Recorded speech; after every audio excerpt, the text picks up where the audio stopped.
Good morning, everyone. I hope you are in good shape, your sound body and sound mind, of course. No?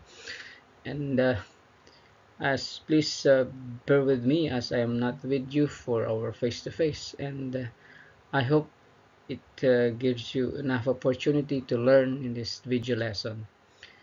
And anyway, to start with our new lesson, I hope you have understood a lot about our previous lesson, which is the judicial branch of our government, which is composed of the three branches, or which covers all the three branches of our government. Yes.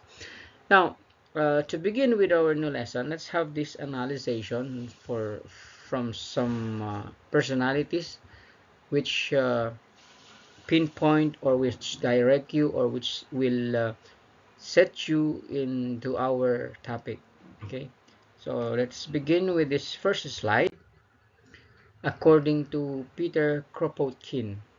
Okay, let me read to you this statement, and I quote from this statement that true progress lies in the direction of decentralization, both territorial and functional, in the development of the spirit of local and personal initiative, and of free federation from the simple to compound instead of the present hierarchy from the center of the periphery.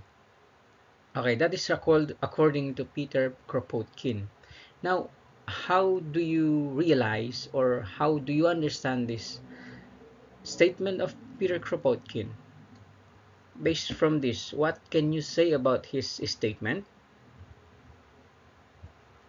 Is there any idea that comes from your mind? Comes to your mind, I mean, when we analyze, or should analyze this statement?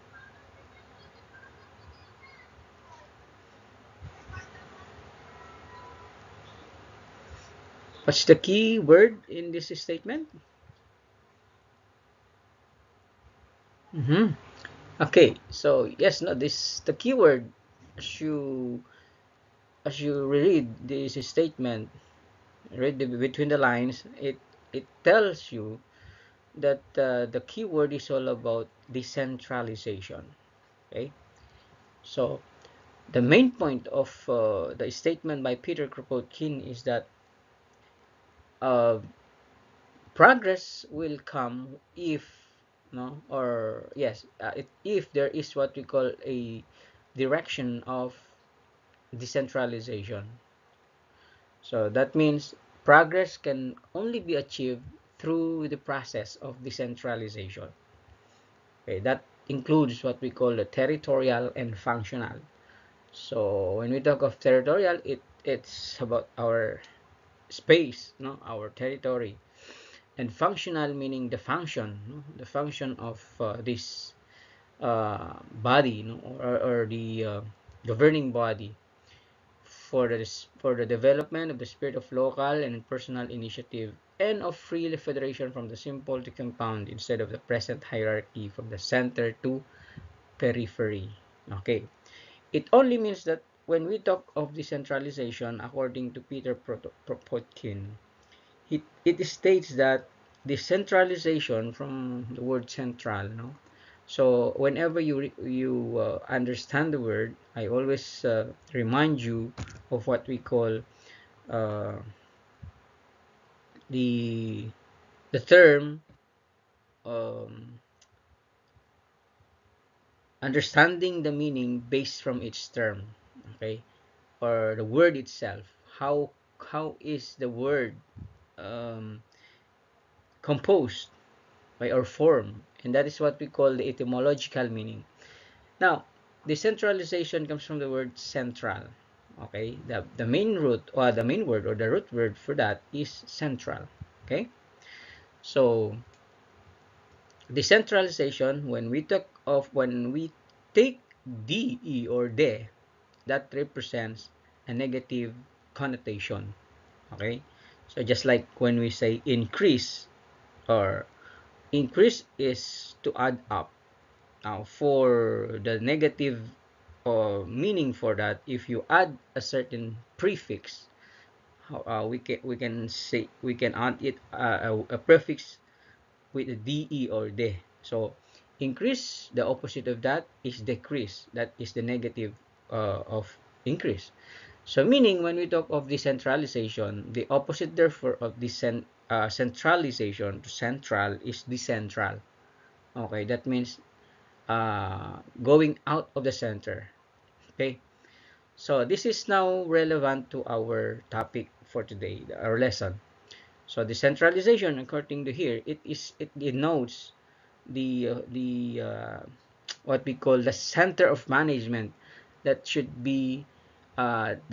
not come from the main, it's the center point, but instead it should go out of the center in order to achieve the goal of everyone. Okay, in order to give equal opportunity for everyone. Okay, later we will understand that. Now let's have this another statement that is according to Ban Ki-moon. Okay, let us read what is the statement of Ban Ki-moon.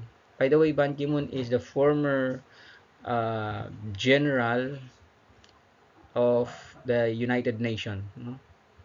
The former uh, Assembly General, I think. Yeah.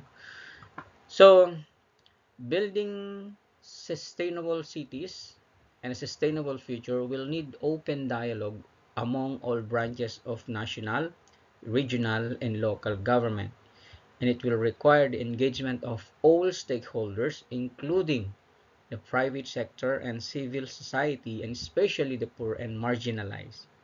Now, from that statement of Ban Ki-moon, what can you say about this? How do you understand that? How can you uh, decipher the meaning or the uh, the statement or the message of Ban Ki-moon?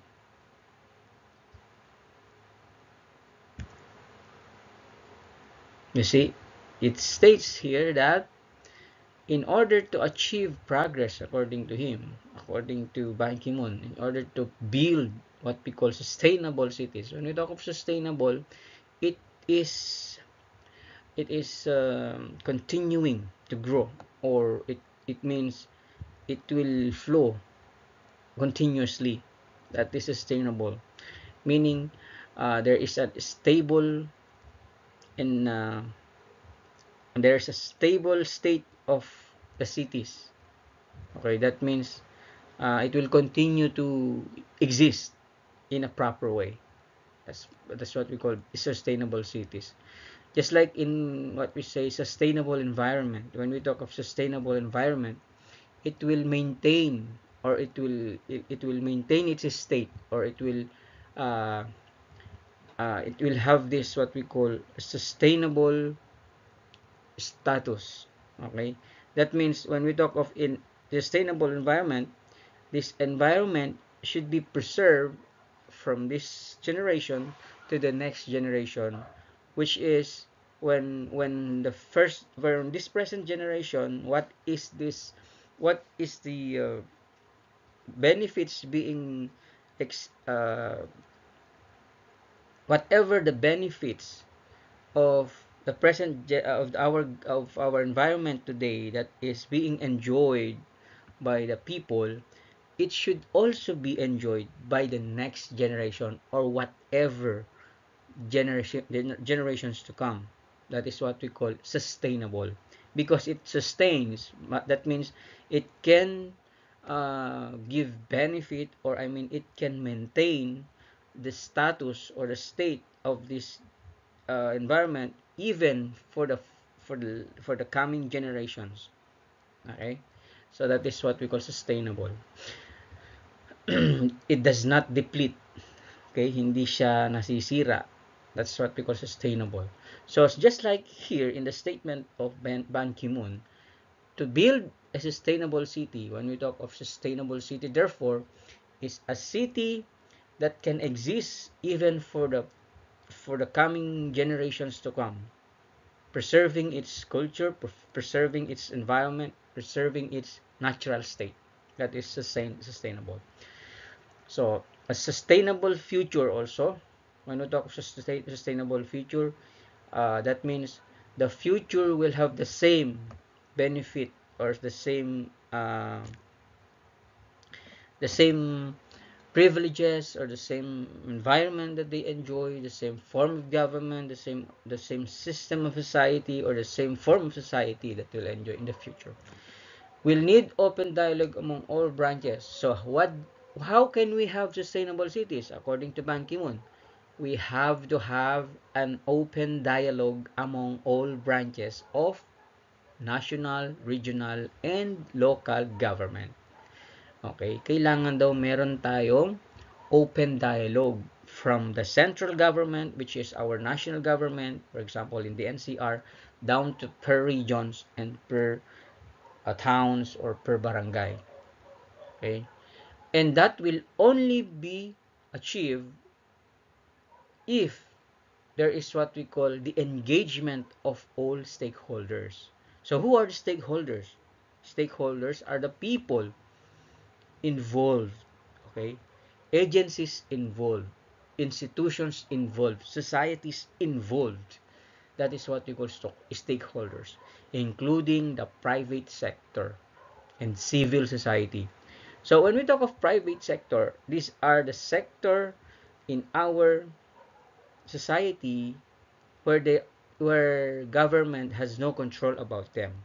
So we have to also engage them, or what we call include them in building what we call sustainable societies. So they should have a participation.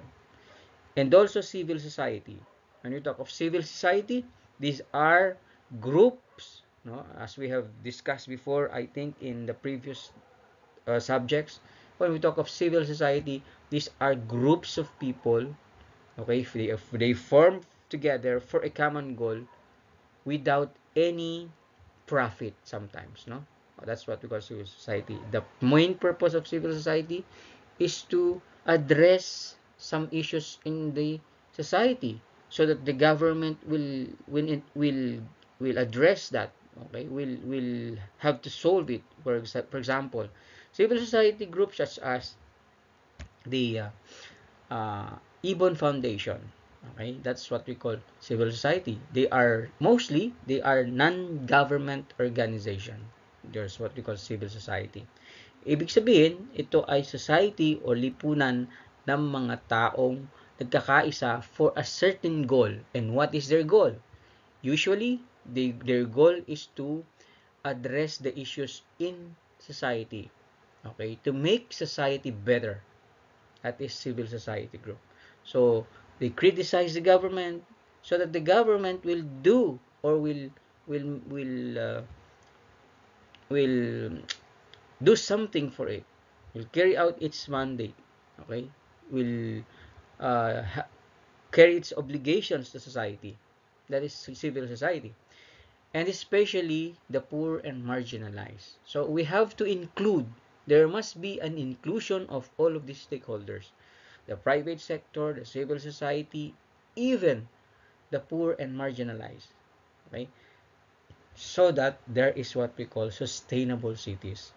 So therefore, when we talk of sustainable city, a city that is as a city that is more comfortable to stay, or a society that is more convenient and comfortable to stay, where there is what we call a a better life, okay, to go on.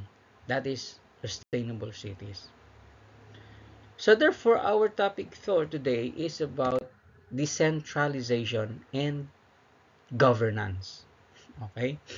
So let us first see, as you can see in our slide, this is now what we call decentralization. As you see, it depicts all of these symbols as what we call decentralization and local governance, or LGU. Now, let us see the objectives of this lesson before we dig further about this. No, the first objective is I am hoping that you can identify the different levels of Philippine government or local government, or the LGU. Next objective is to explain the roles and functions of local government. I hope after this lesson, you will be able to explain what are the roles and functions of local government unit, the LGU. The third is to examine how decentralization affects governance. Paano nakakaapekto ang decentralization sa pamamahala? And then fourth objective is for you to conduct an interview. Later, I'll give you this. No, this is part of your uh, performance task. Conduct an interview with barangay officials on community programs. And a last one, evaluate the performance of a local government unit. Okay? So I hope all of these objectives will be attained after we have discussed this lesson. Now let's begin by deciphering or decrypting the meaning of decentralization. Ano ba ibig sabihin ng decentralization? Okay, when we talk of decentralization, as I have mentioned a while back, from national to local, that means decentralization. Okay, because when we talk of centralization, it is the center. So before, we are very accustomed, we are our government, our system of government have practiced what we call centralization, meaning during the time of the Spanish period and even the government during the Commonwealth period or the American period, the center of government is only found in NCR. Okay, all of the directives, all of the orders come from the NCR. That means centralization. Okay, there is no authority of the province governor, the congressman, or the mayor. They never have an authority for their own to decide what will they promote or what will they implement in their own town or in their own provinces. That's what we call centralization, because the only one who decides which is better, no, to implement in every part of the country is the central government. Okay, that is what we call centralization. But this time, we have what we call decentralization. So meaning, when we talk of decentralization, it is self-governing. Okay, it is equivalent to self-governing. Ibig sabihin, meron ka ng sariling pamamalakad when we talk of decentralization. Now, how does that happen? How can we have this? Okay, let us define what do we mean by decentralization. As you can observe here in the second bullet, decentralization is the granting of more powers, authority, responsibilities, and resources by the national government to a local government units in order to be self-reliant and active partners. Okay, meaning, as I have mentioned a while back, before we are in traditional form of government, the center of power is in the central government. Okay, so just like right now, for example, the center of government is in Malacanang. Okay, all of the authority comes from Malacanang, where our executive or the president is our top leader, top authority. Although even now he is the top authority, but it differs for now. Okay, now the granting of more powers, that means before, the powerful one to decide is the president. Today, okay, at present, there is now what we call decentralization, meaning the central government is now giving authority to the local government. Okay, what are their authority? Their responsibilities to manage their resources, their own resources in wherever they are in the local government unit. For example, in Valenzuela, the Valenzuela mayor have the power, just like the power of the president, to govern his own jurisdiction of the entire Valenzuela. Or even in, for example, Bulacan.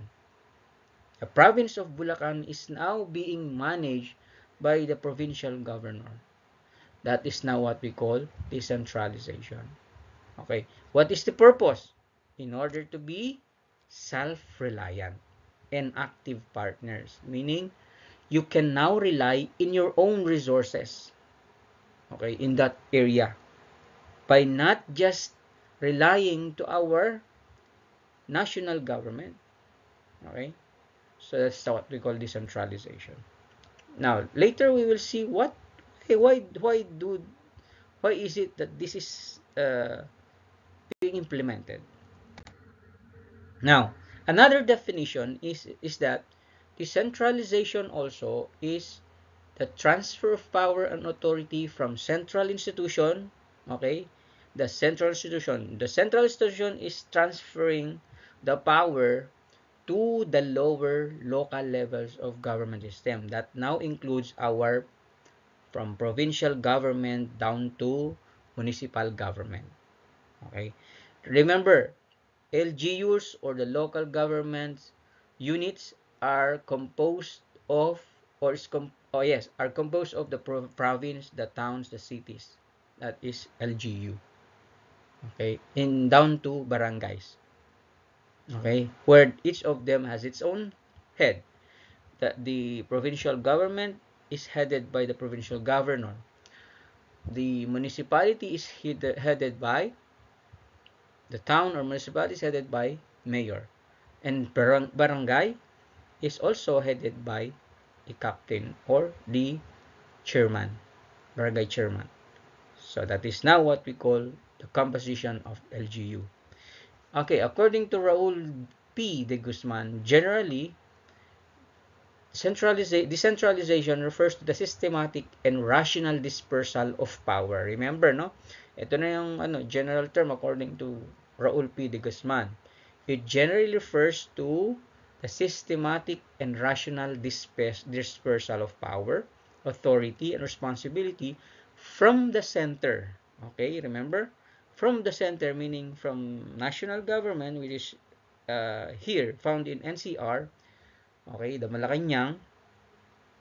So, it is from here down to periphery. Periphery meaning yung nasa paligid, maliliit. Periphery. So, from Malacanang down to provincial and towns and barangays. From top to lower levels. Yun ang ibig sabihin, ano? So, the systematic and rational dispersal. Ibig sabihin, sistematiko at rational na pagbibigay ng kapangyarihan, ano pa ba? Otoridad, no? Responsibility. Yan. Mula sa central, papunta naman siya sa periphery or from top, which is the central, and down to the lower levels, down to the barangay. Or from national, this is the best term. From national, kasi when we talk of national, our national government, which is in NCR, down to our local governments. So that is now what we call decentralization. So, okay, I hope you understand what do we mean by decentralization. The transfer of power from the central to local or lower levels of government. Okay, so that's central decentralization. Now, there are three forms of decentralization. All of these are, it starts with the de prefix. Okay, number one, these are the forms of decentralization. We call this we call it decentralization. We can see that there is decentralization if we can have what we can see that there is what we call devolution. Okay, decentralization can only happen if there is devolution. Okay, from the word devolution or from the word evolution. It's like revolution. The opposite is devolution. Or it's like evolution to devolution. Okay, what do we mean by devolution? Devolution means the transfer of power and authority from the national government to local government units. That's what we call political and territorial. Okay, so it's political and territorial. That's what we call devolution. So tandaan nyo, when we talk of devolution from the word devolve, okay, so it devolves, no? It devolves ngayon. Mula dun sa power ng nasa taas, ang power ay tinatransfer na ngayon sa local government. So that means You have now the authority, okay, from this central government. I'll give you now the authority, you provincial government, down to your uh, municipal government, and down to your barangay government, to have your own power, okay, your own power in your own territory, okay, or when we talk of in your own town, in your own province, in your own barangay, to manage all of your resources, including your stakeholders or the people itself. Okay? Of course, it is aligned with the objective of the national government. Hindi pwede silang magkasalungat. Okay? Hindi kesyo binigyan siya ng kapangyarihan, gusto niya gawin niya lahat ng gusto niya na hindi nasa naaayon sa kagustuhan naman ng national government. It is not like that. It should be aligned. Okay? Now, number two, we have what we call deconcentration. Deconcentration. From the word concentrate. Ibig sabihin, deconcentration, the negative connotation or negative equivalent for concentration is deconcentration. Meaning, hindi na tayo ngayon nakakoncentrate from the central government because we have now here in our local government. Okay? So, from here, when we talk of deconcentration, it is a transfer of power, authority, or responsibility, or the discretion to plan, okay, to decide, and manage from central to local levels, administrative and sectoral. So, tandaan nyo, when we talk of devolution, yung pagta-transfer ng power sa local government ay mostly through political and territorial. Okay? May power niya pagdating sa politika at power nung nandito sa local government pagdating sa territory niya. The concentration naman is hindi lang nakakonsentrate ngayon sa national government, no? Hindi na nakakonsentrate ngayon sa national government yung buong authority o mga discretion man o yung kanilang diskarte o ano yung plano nila para sa buong bansa. Okay? But instead, yung gustong mangyari ng national government is kailangan masunod sa pamamagitan ng pagbigay niya ng kapangyarihan ngayon sa local government to plan for themselves. Okay? Kung ano yung nararapat sa kanila. I-manage nila yung kanilang resources. Okay? Decide nila through their management kung ano yung mga nababagay sa kanila. And this is now what we call administrative task and sectoral. Okay? So, ipa-transfer sa kanila yung kanilang kapangyarihan at authority sa pamamagitan ng pagiging administrative and sectoral. That is deconcentration. Now, number three. Number three here is the bureaucratization. Okay? So, from the word bureaucracy. Okay? Usually, when we talk of bureaucracy, ito yung form of system or form of management where laging nasusunod yung nasa taas. Hindi pwedeng gumalaw ang nandito sa baba hanggat walang go signal ang nasa taas. That is what we call bureaucracy. Susundin mo kung ano yung nakakataas. Kailangan may manggagaling sa kanila na order or whatever plan from them before you move or before you have an action. That is bureaucratization, bureaucracy. But now, because of what we call decentralization, there is now what we call the bureaucratization. Meaning, you are now transferring from yung national government is now transferring to the local government unit. That means from province, ita-transfer na yun sa LGU. Katulad ng sabi ko sa inyo kanina, the composition of LGUs are the provincial, municipal, and barangay. The government, the central government is now transferring some of public functions and responsibilities which government of the local government unit perform, okay, and also it's including its entities. So ibig sabihin yan, may kapangyarihan na ngayon ang local government na gawin ang kanilang mga tungkulin na iatang sa kanila through the national government. The national government kasi, when we talk of national government before, no, meron siyang mga public functions katulad ng pagpapatayo ng mga mahalagang structure para sa isang lugar para umunlad. For example, pagpapatayo ng eskwelahan, pagpapatayo ng building, for example, community building, pagtatayo ng mga, what else, road, public road, mga ganun, public functions ang tawag nila dun responsibilities, any functions, public functions na ginagampanan ng national government. Ang mga ibang function na ito ng national government, hindi na yung national government mismo ang gagawa, but instead the power is now transferred to the local government. Okay, so ibig sabihin, ang gagawa na nun, although hindi lahat, ang gagawa na nun ay mga nasa LGUs. So the provincial government will now have the authority. For example, kailangan itayo itong bridge, yung tulay, para naman hindi mahirapan ng mga tao na tumawid sa ilog, for example. Dati ang gumagawa, nagpa-plan nun ay national government, for example. This time, the local government, or for example, the provincial government can now implement this function. Hindi na niya kailangan humingi pa ng permiso from from the national government. May budget naman sila.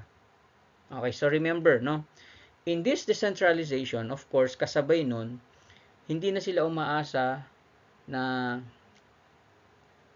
laging maghihintay ng budget mula sa national government, kasi bibigyan na sila, some of the funds are now being downloaded to them. Ibig sabihin, ibibigay na sa kanila a year ahead or before the start of the fiscal year. Nagbibigay na yan ng mga budget sa iba't ibang mga local government units na gagamitin nila in the performance of these three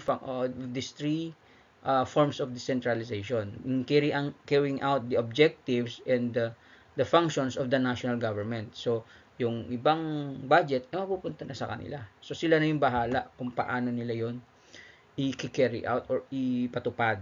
That is now what we call part of decentralization. Kasi dati, kailangan mo pang humingi ng budget sa national government. So kailangan pa-approve yun. So syempre tatagal. Ang tagal-tagal mo maghintay ng budget, hindi na papagawa yung gustong gawin sa local government. So yun yung epekto, But this time, because of decentralization, they have the onset budget. They have the ready budget for them. Okay, meron na sila. So that is the advantage. Okay, so that's what we call decentralization. And relevant to decentralization, we have what we call local autonomy. Ang katumbas ng tinatawag na decentralization, ang magiging epekto niya, magkakaroon ng local autonomy. So, okay, so autonomy. Local autonomy meaning, yun yung sasabi natin kaninang self-governance or self-governing. Because of decentralization, every LGUs has now what we call local autonomy. May sarili na silang pagsasarili, meron na silang sariling diskarte pagdating sa pagmamanage.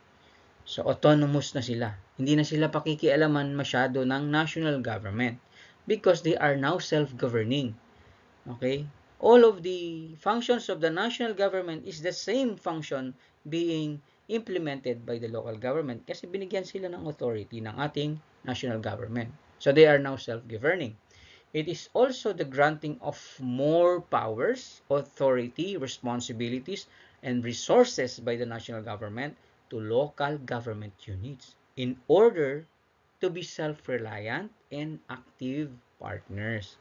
So you see, that's the main purpose, para maging self-reliant. Okay? Meron na silang independence, self-reliant. Nagre-rely na sila sa kanilang sariling pamamalakad. Hindi na nila hinihintay yung sa national government kasi marami pang inaasikaso ang ating national government.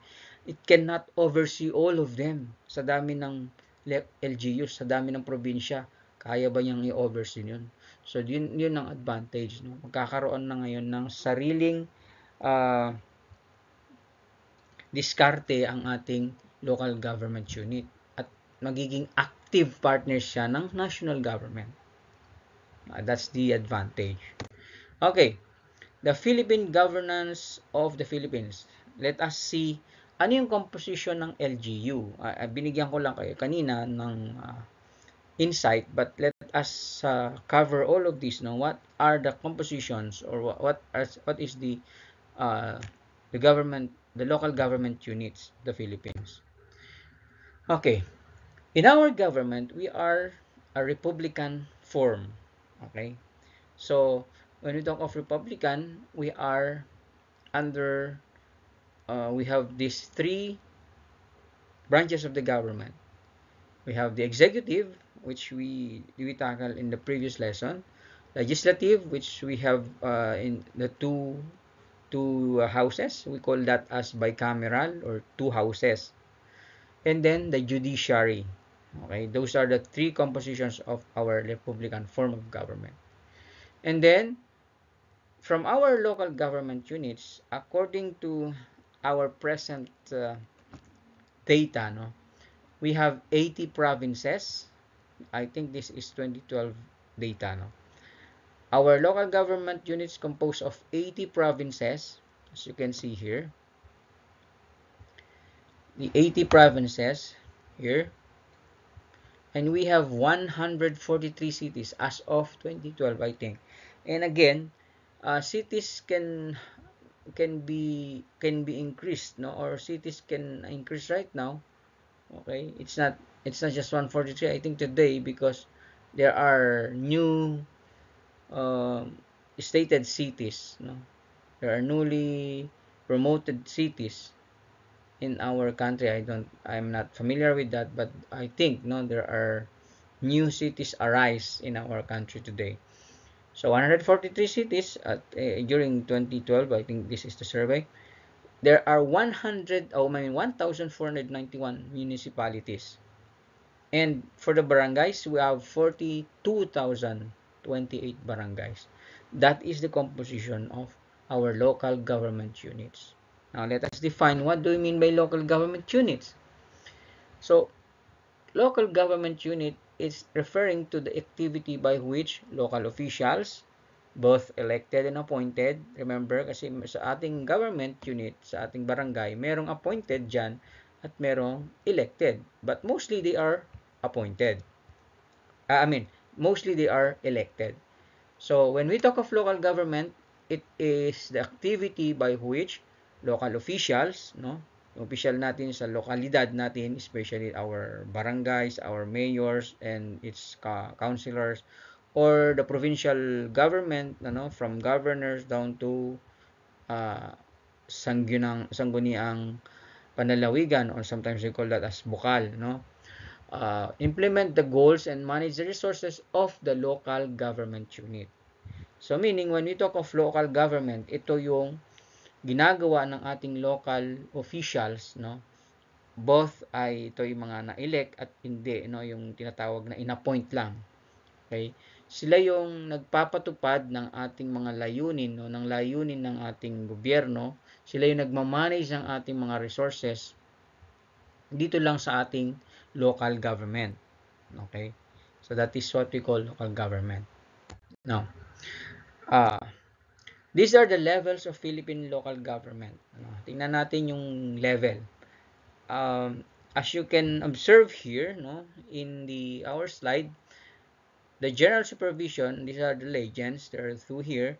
The line that has the, what we call, break line. How do you call that? Yes, the break line. The broken line, the broken line here is what we call the general supervision. And then the direct relation is the line that has one or linear line without any broken line. So that is, it has direct relation. Okay, meaning it has direct supervision. Okay, from here, the levels of government, our national government, which is composed of our President of the Philippines, okay, is or have what we call, or has what we call general supervision over, no, meron silang general, meron ang ating President of the Philippines, meron siyang general supervision. Ibig sabihin, sinusupervise niya yung governments sa provinces, sa cities. Okay, cities yung tinatawag na independent from province, and then the autonomous regions, which is there are part of our country that are what we call autonomous region, just like the Dakar and the Barm. No? Now, from the provinces, this compose of our component cities and municipalities. And from component cities, there are also barangays. And in municipalities, there are also barangays. Okay? So that is component cities. Now, what do we mean when we talk of component cities? Okay? Usually, when we talk of component cities, these are the cities within the provinces. Ibig sabihin, ang city na ito ay hindi sila humiwalay sa mismong probinsya. They are part of the provinces. Okay? They are part of the province. So, yun yung tinatawag nating component cities. Meaning they are composed. They compose the entire provinces. So, the city is included in the province. Hindi sila hiwalay. That's why we call them as component cities. Okay. Now, again, there are also cities independent from a province. Okay, yung hiwalay sa province. Okay, yung hindi nila kinikilala na part sila ng province. They declare themselves as independent cities. Okay, kaya't marami yan. No? Mostly, nag-declare sila, no? Mostly of the cities are declaring themselves as independent cities. Just like Cebu City. Diba? They are declaring themselves independent from the province. So they are independent. And out of independent city, there are also barangays composed. No? Okay, next. The autonomous region also, no? The autonomous regions are composed of different provinces. And again, from that provinces, there are component cities in that provinces. And there are also municipalities. And from that component cities, it composed of barangays. And from municipalities, it composed also of barangays. The other one, we have also the cities independent from a province. Okay, katulad dito. And from that independent cities are also the barangays here. Sorry, it is not being visible here because of the space occupied by my video. Okay, so please be with that. Okay, next. Okay, so let's have this region. Let us define what do we mean when we talk of region, since we just discussed a while back. What do we mean by region? So when we talk of region, it's a subnational administrative unit comprising of several provinces having more or less homogeneous characteristics such as ethnic origin of inhabitants, dialect spoken, agricultural produce, or others, etc. So, because our composition in our country, it composed of regions, provinces, cities, barangays, just like that. So, these are the terms. So, region, therefore, the reason why they are grouped into regions is because of common identity. Okay?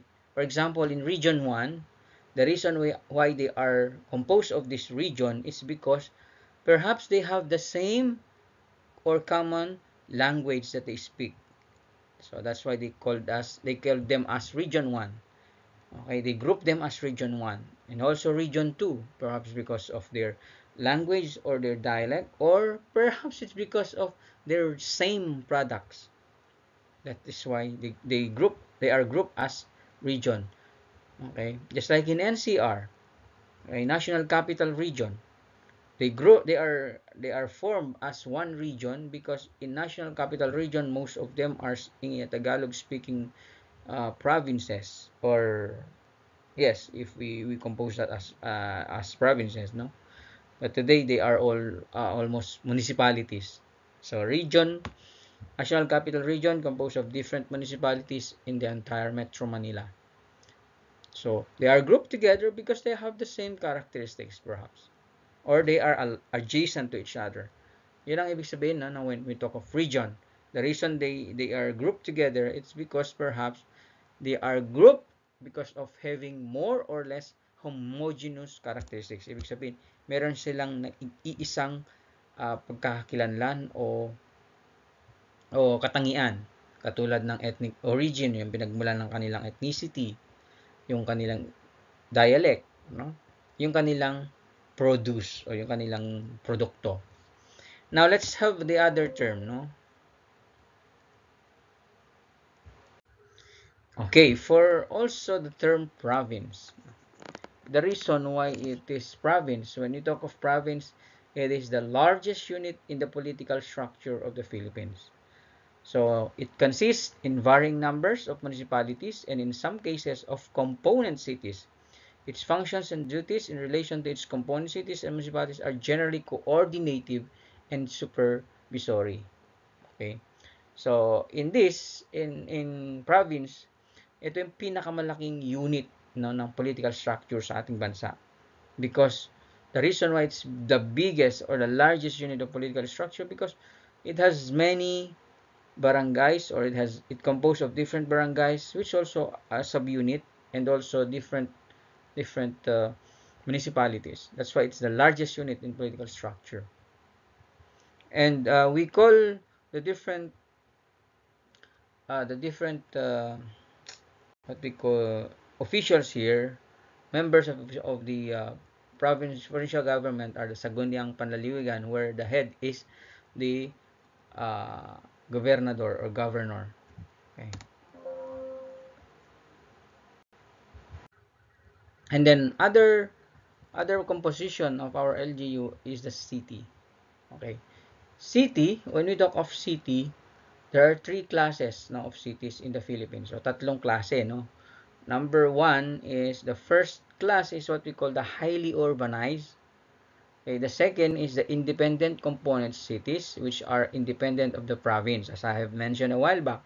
And the third one is the component cities, which are part of the province where they are located and subject to their administrative supervision. Okay? And we call them as the Sangguniang Panlunsod. No? We usually call the members of the board, no, members of the government, no, especially yung kung sa probinsya ay tinatawag na Sangguniang Panlaliwigan, dito naman ay Sangguniang Panlunsod. Okay. So, as you have seen a while back, no, there are three classes, o iba't ibang uri ng city. May highly urbanized, may independent, at merong dependent. Okay, alam niyo ng pagkakaiba, no? Pag highly urbanized, ito yung city na talagang maunlad, just like the Valenzuela, they are highly urbanized. Ang independent cities, ito yung sinasabi ko kanina na hiwalay sa isang probinsya, just like also the Valenzuela. Okay? They are independent. May sarili silang pamamalakad na hindi na kailangan ang supervision ng buong probinsya. Okay? And then, the other one, yung sinasabi kong component city sa while back, is a city that belongs to a certain province. So, hindi sila hiwalay. They are also under the management of the provincial governor. Okay, that is all about that. No? Now, we come now to the next level, which is the municipality. I guess, alam niyo na kung anong ibig sabihin ng municipality. Okay. Ito ay katumbas ng city. Remember, city, municipality. But remember, ang city kasi ay dalawang klase. So, if it is a city that is composed, yung kaninang sabi ko, no, component city, hindi mo pwedeng ihambing yon kasi independent city can only be compared to municipality. Okay, pero kasi yung component city is still is part of the province. So municipality, yung katumbas yan ay parang mga independent cities din. So municipality therefore is a political corporate body which is endowed with the facilities of a municipal corporation, exercised by and through the municipal government in conformity with law. It is a subsidiary of the province which consists of a number of barangays within its territorial boundaries, one of which is the seat of government found at the town proper, which we call poblasyon. So, When we talk therefore of municipality, para lang siyang pinaliit na provincial government. Okay? So, it's subsidiary, sabi niya, no? Para ba siyang isang branch ng provincial government. So, kung ano yung structure ng provincial government, ay parang ganun din, kaya lang mas lumiit. So, naging tinatawag na subsidiary kasi municipality na siya. Because, maliit na yung kanyang sinasakupan. And usually, the head of this municipality, we call this as a mayor, no? Yung pinaka-head. Or,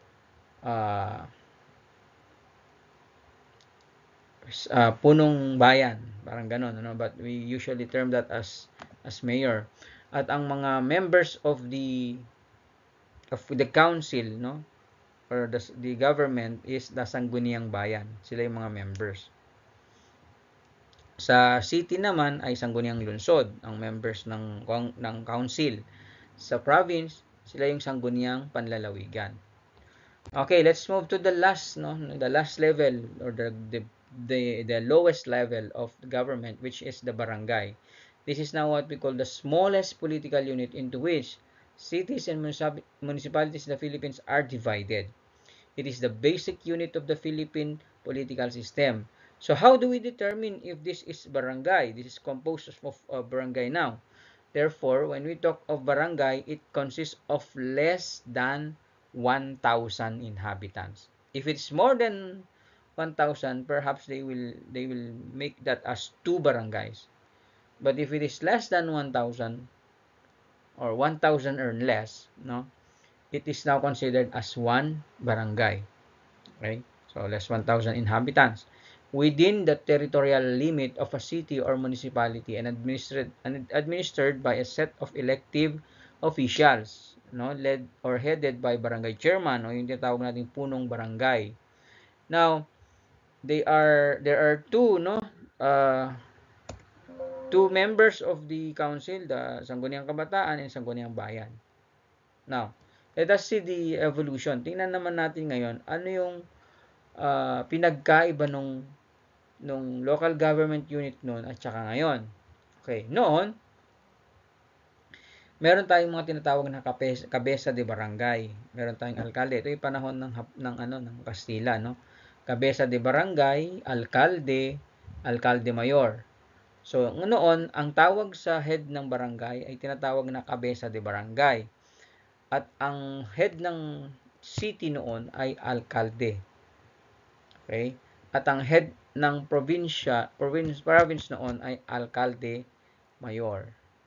Okay? But now, ang tawag sa barangay ay, ang head ng barangay ngayon ay kapitan o chairman.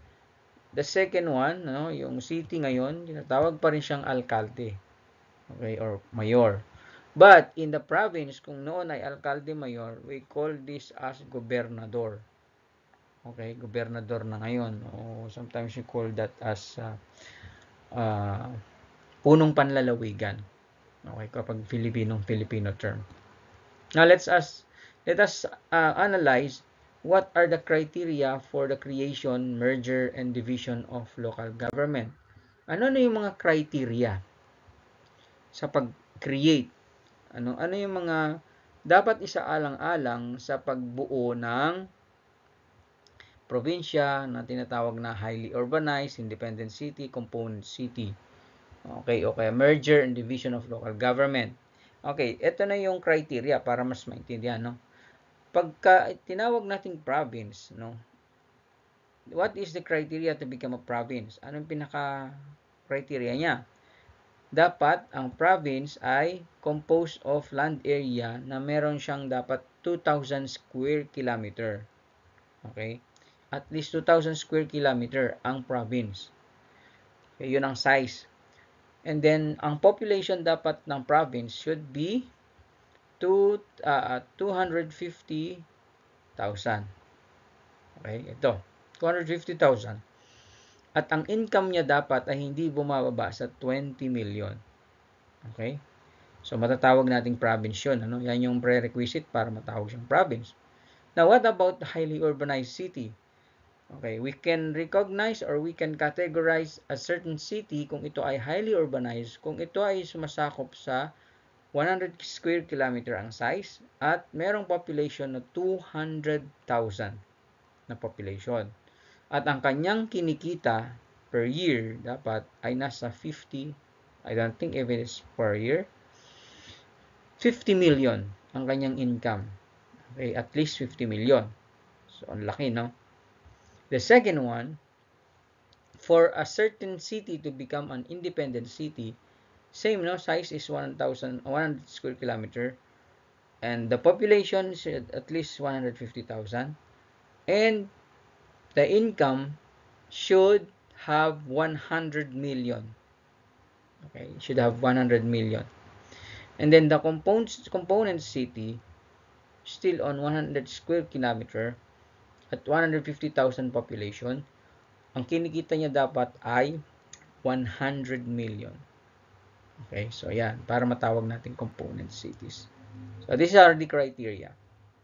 Again, it's up to the government of a certain city kung gusto niyang maging independent or component. Nasa kanya yon. And of course, it depends on the approval of the provincial government. Okay. So, ang prerequisite dyan, once kasi na naging independent ka, wala kang nang pakialam, hindi ka na pinakikialaman ng provincial government. Of course, lahat ng budget ay ikaw na rin ang magmamanage. Lahat din ng income mo ay ikaw na mismo. Hindi na yung magre-remit ka pa sa provincial government. Okay, that's the advantage. Okay. Roles. Let's see what are the roles. Ano yung tungkulin ng local government unit? Roles and function of local government unit. Ano-ano ang tungkulin at mga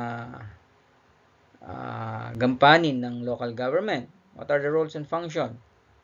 Okay. Let us see first kung bakit na-create ang local government unit code. Okay, according to the aims of the local government unit code in 1991, the purpose is to transform LGUs into self-reliant communities and active partners in nation building by giving them more powers, authority, responsibilities, and resources. Okay. The reason why there is local government unit, it's through this code, kaya nagawa itong LGU code in 1991. Ito yung magiging gabay nila bakit sila na-create as LGUs.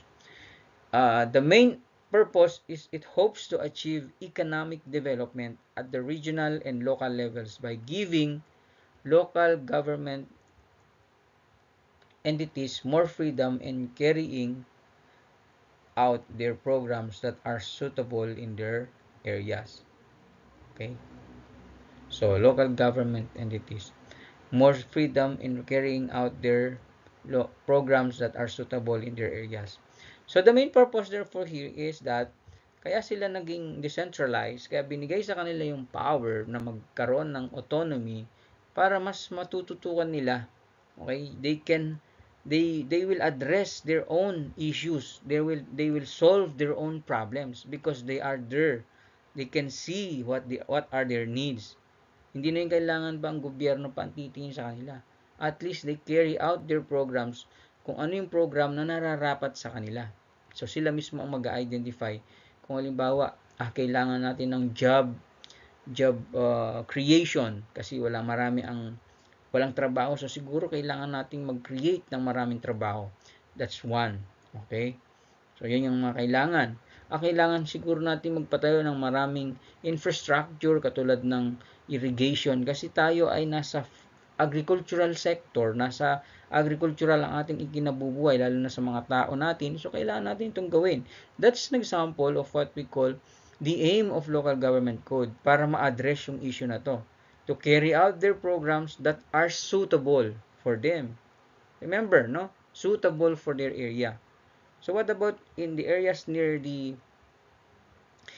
seas or the ocean? Kailangan namang magpapatayo ka ng irrigation, wala naman silang palayan. So, you see, they have their own needs. So, they have to create programs, carry out their programs that are aligned with their needs. Okay? So, that's the purpose. para mas alam nila. That's the reason. The reason why the government, the central government gave them the power to manage their own area, no, is to address their own issues. They'll create programs that are suitable for their needs. Yun ang kailangan. Okay. What are these devolved functions to LGUs? Ano yung mga ibinigay na kapangyarihan sa mga LGUs as part of their devolved function? Okay. Number one, devolved functions to LGUs. One function is the agricultural extension. Isa sa mga kapangyarihan na itinransfer sa LGU ay yung function na magkakaroon ng agricultural extension o pagpapalawig ng pagkakaroon ng agrikultura. Papalawak ng agrikultura. The second one is the function on public works. Yun yung function ng national government sana, no? Magpatayo ng railroads, magpatayo ng public road, bridge, no? Structures, no? Bridge and buildings, for example, the uh, school buildings, for example. These functions are now on the hands of the local government unit. Hindi na kailangan sa government, national government natin yan. Ita-transfer na ngayon sa public function ng LGU. The other one is the tourism function. So from now on, our local government unit can have this tourism function. They can now handle their own function as in just like the tourism, no? How to develop their area as a tourist spot, no? So they'll handle that. Okay, tourism business to improve their tourism business. The fourth function of our LGU as part of their devolved function is community-based forestry.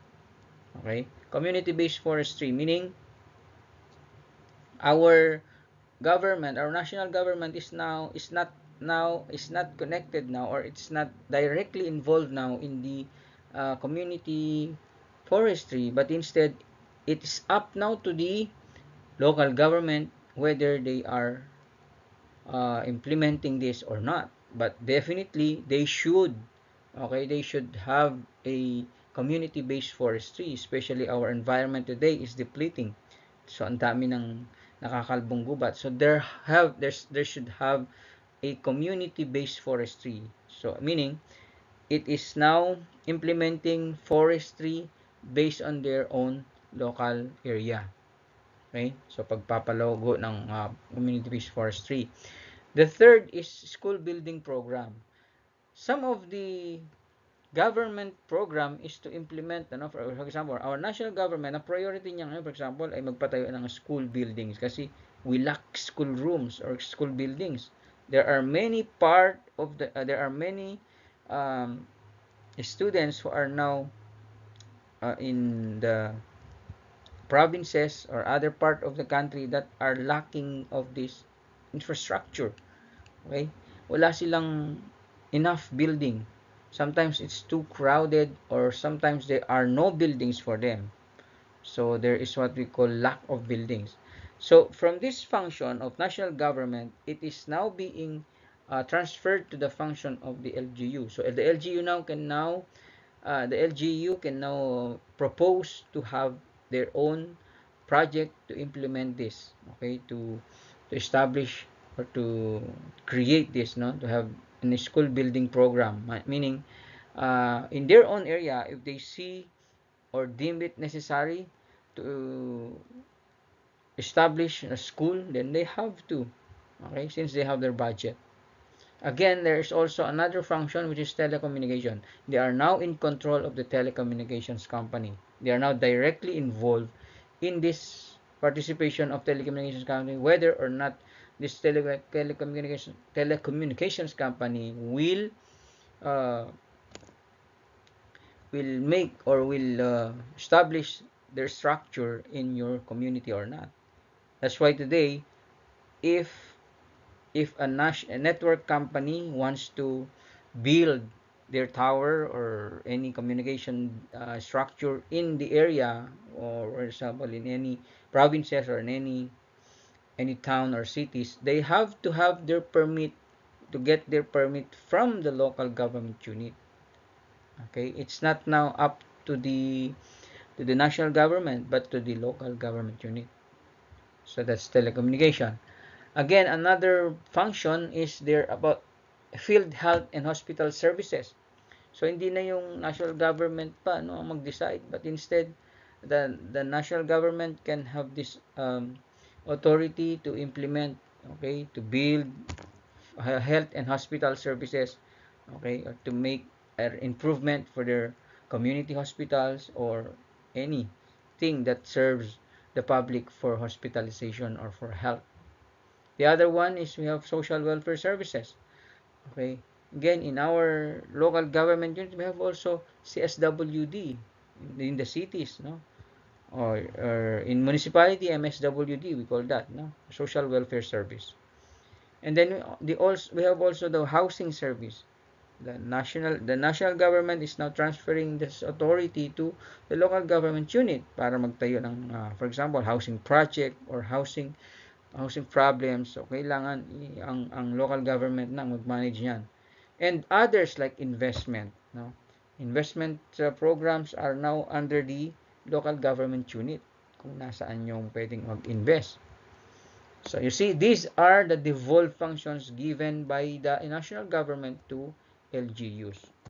Okay, since we talk about devolved function, we will see now the devolved regulatory powers. Ibig sabihin, ano yung mga na-transfer sa kanila na mga regulating power nila na nasa katulad ng sa national government. The government is now giving authority to our local government unit to regulate, to have what we call regulatory powers. Pagdating saan? Number one, dati ang ating national government, sila lang ang nagde-decide kung kailangan i-reclass or i-classify ang isang agricultural area into another purpose, no? Whether this agricultural area will be converted into an industrial area, industrial land.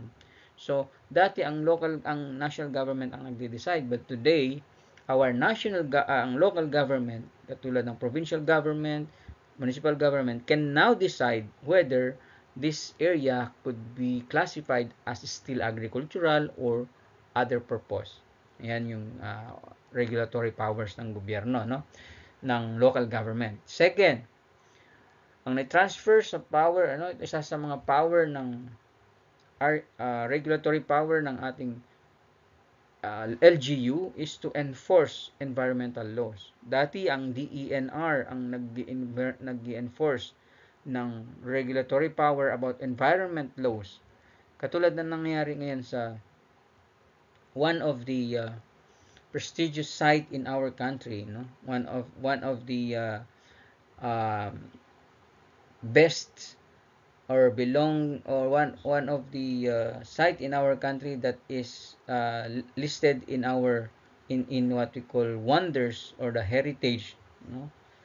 National heritage, which is the Chocolate Hills.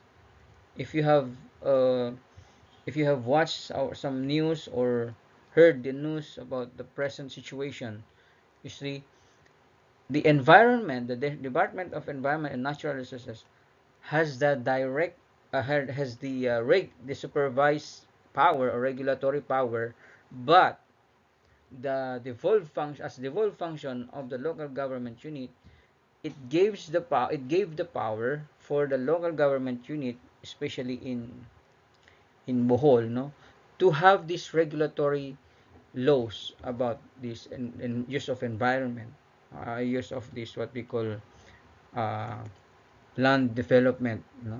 So yan, enforcement of environment laws. So they have now the power to enforce the environmental laws, no? Yung pagkuha halimbawa ng uh, permit, okay, environmental permit. This is one regulatory power of any LGUs before an entity or institution or any investor uh, is planning to have any structure being established in a certain area.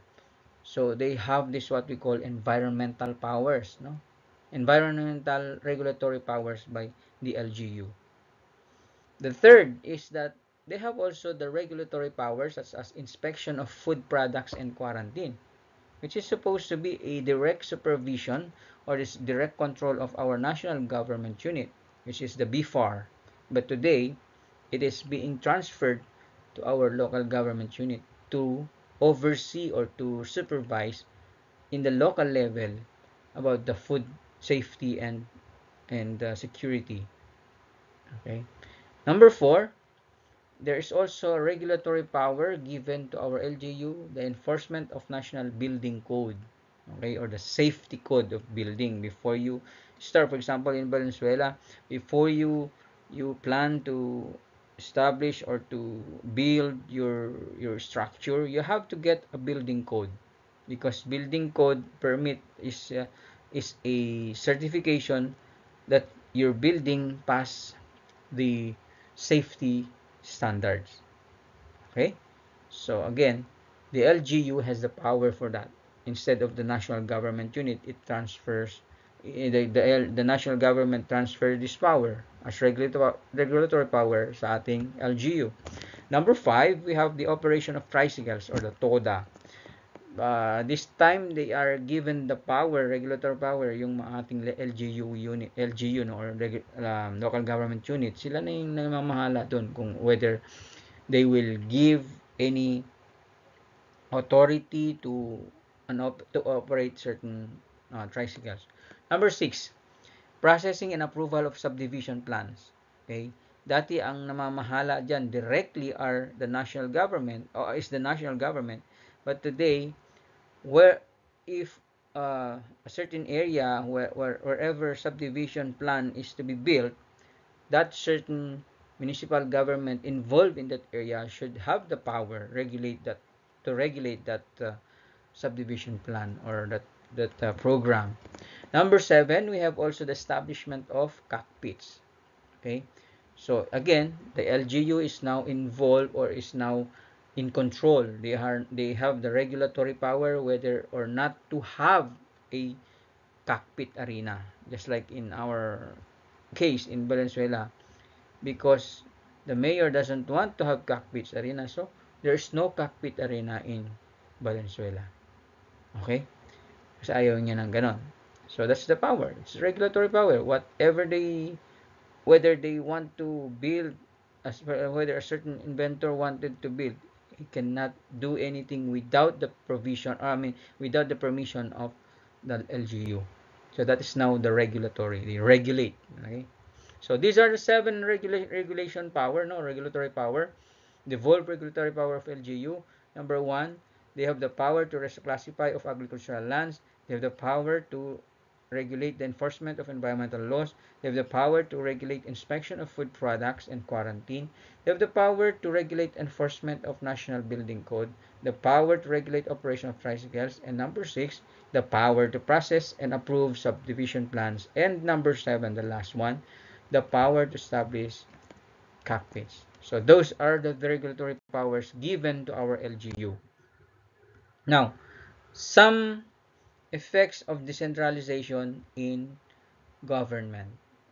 Okay? Some effects. Ano yung effect of decentralization in governance?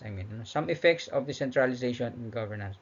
Ano yung mga masasabi natin magiging epekto ng decentralization sa pamamahala pagdating sa LGU at in general, no? Ano yung magiging epekto niya? Meron ba? What do you think? Okay, I guess meron sa inyo, no, ang nasa isip, ano? One is the primary effect of decentralization is number 1, because of decentralization, magkakaroon ng improved delivery of basic services such as providing medicines, equipments, and other essential supplies in government hospitals. So, isa sa mga epekto niyan because of decentralization. Kasi kung ibabalik natin sa national government ang mag-i-implement ng ganitong klaseng program, ano mangyayari? Magkakaroon ba ng improve? Hindi nagkakaroon ng improve kasi we are still relying on the government para ma-deliver itong basic necessities natin pagdating sa basic services katulad ng pagbibigay ng medicine, mga equipment natin, mga essential supplies natin sa government hospitals, hindi mabibigay ng agaran. But because of decentralization, makukuha natin agad yan because there is a what we call plan readily available. There's what we call budget readily for available by our LGU. Yan yung magiging advantage niyan, wala ng effect niya. Number 2, dahil sa decentralization, the people will be closer to government. Yun naman ang aim, no? Kaya merong national government, kaya meron tayong tinatawag na LGU or local government unit, is the purpose is to what we call to make this national government nearer to our area. So how do we do that? Okay. So ang the main remedy is gawing parang national government din ang local government so that the people will be closer to the government itself. Kasi hindi kayang i-supervise ng national government lahat ng mga probinsya, lahat ng mga municipality at lahat ng mga provinces. So what the government does is ilalapit niya yung kanyang services sa pamamagitan ng pag-transfer ng kanyang mga authority and power sa LGU. So parang malapit na rin ang gobyerno kasi kung ano yung aim ng national government, dapat yun din ang ginagawa ng local government unit. So therefore, parang malapit na lang tayo sa government kasi andyan yung ating LGU. Okay? That's the function of LGU. The function of LGU is to recreate the function of national government. Sila yung mag-imitate kung anong ginagawa ng national government, dapat ganun ang gagawin din nila dito sa local government unit para maging malapit ang gobyerno. And the last one, because of decentralization, mas nagkaroon ng improved receptiveness of the government to the people's needs. Okay? Ibig sabihin, lalong nagkaroon ng pagbabago pagdating sa kung ano yung pangangailangan ng mga tao at ng mga tao, no? Ano yung mga pangangailangan? Mas nagiging receptive. Meaning, when we talk of receptive, mas naging may mapakialam, mas lalong nararamdaman o nalalaman ng gobyerno kung ano yung pangangailangan ng mga tao dahil yung gobyerno mismo ay malapit na sa tao through the LGU. So mas na-improve yung kung paano niya i-assess kung ano yung pangangailangan. Nagiging receptive. So mas maganda yung pagtanggap na niya, no? Mas naiintindihan na niya kung ano yung pangangailangan ng mga tao dahil malapit na siya through the local government unit.